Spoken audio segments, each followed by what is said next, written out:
Hello and welcome. Thank you for joining us on the News on African Free Press Television. My name is Leo Oketa with the news updates at dusk.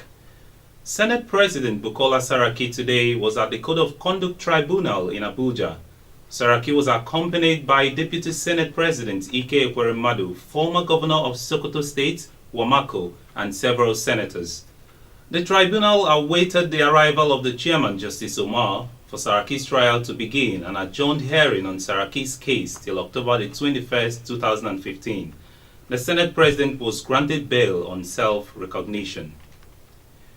National Drug Law Enforcement Agency has asked Justice Ibrahim Buba of the Federal High Court in Lagos to withdraw himself from a fresh suit filed by Senator Buruji Kashamu. Kashamu, in a new suit, is seeking an order of perpetual injunction restraining the NDLEA and Attorney General of the Federation from seizing his property. The new suit came after the failed effort by the NDLEA to extradite Kashamu to the United States of America, where he is said to be wanted for alleged drug trafficking offenses. Justice Buba had on June 23, 2015, reaffirmed a May 27, 2015 order of Justice Okon Abang of the same court, restraining the NDLEA and others from extraditing Kashamu. The primary election of the All Progressive Congress Bayelsa State has been marred by violence and intimidation. The primary, which took place at the Samson Siasia Sports Complex, started on a controversial note, with some aspirants calling for the cancellation of the exercise.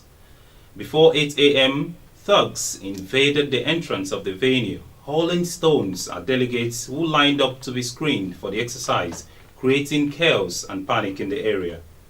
When the accreditation of the delegates started, most persons who presented themselves for the exercise were said to be fake delegates in possession of cloned voters' cards.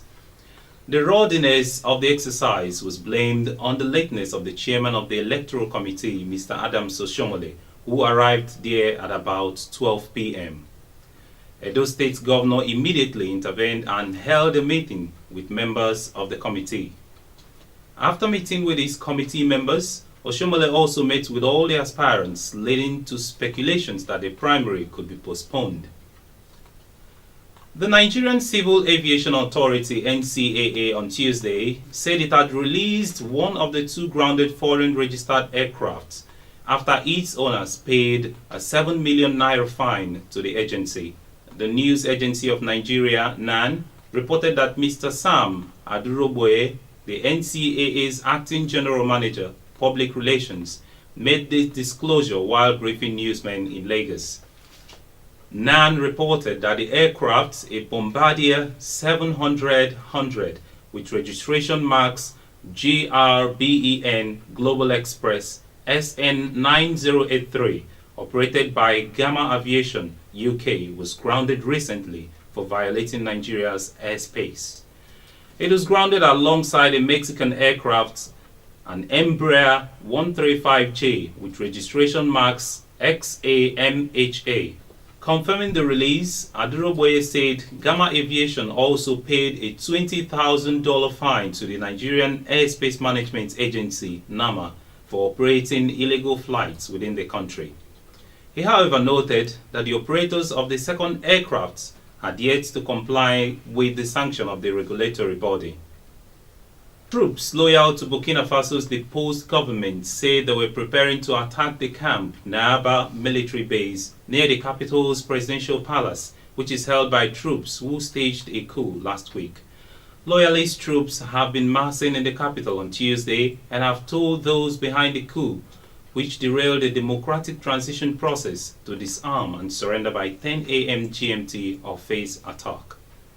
As the deadline expired, ex-spy chief General Gilbert Dien-dere held a press conference saying he was still in charge and that he was awaiting the outcome of ECOWAS summit in Abuja, Nigeria, where African leaders were discussing developments in Burkina Faso.